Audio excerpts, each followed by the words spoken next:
दोस्तों कभी कभी किसी व्यक्ति की उपलब्धियां इतनी ज्यादा होती हैं कि उन्हें हम शब्दों से गिना नहीं पाते। ऐसा ही कुछ हाल है हमारे देश के पूर्व प्रधानमंत्री डॉक्टर मनमोहन सिंह का। दोस्तों 1991 का समय था जब भारत एक बड़े आर्थिक संकट से गुजर रहा था।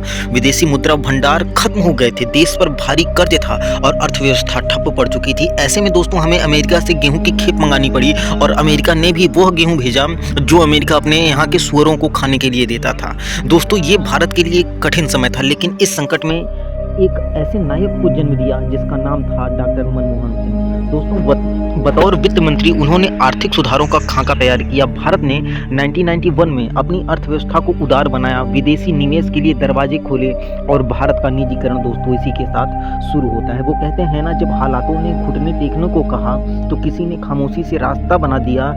शब्द कर्म बड़े थे उसके, उसी ने तो भारत की तकदीर को सजा दिया।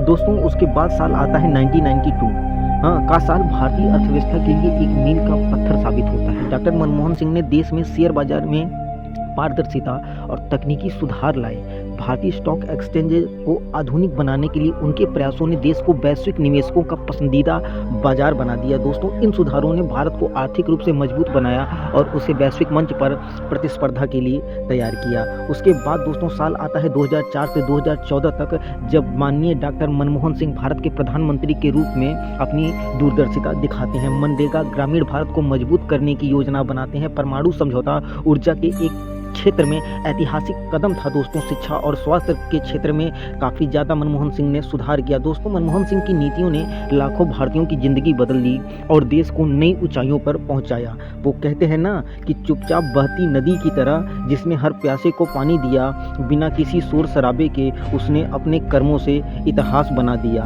दोस्तों डॉक्टर मनमोहन सिंह एक ऐसा नाम जिसने न केवल आर्थिक संकट से भारत को बाहर निकाला, बल्कि उसे वैश्विक मंच पर एक मजबूत और स्ट्रॉन्ग पहचान दिलाई। और आज दोस्तों उसी महानायक, उसी मल्टी टैलेंटेड व्यक्ति का कल निधन हो गया। तो दोस्तों हम सबको मिलकर उनकी आत्मा की शांति के लिए एक सच्चे दिल से प्रार्थना करनी चाहिए।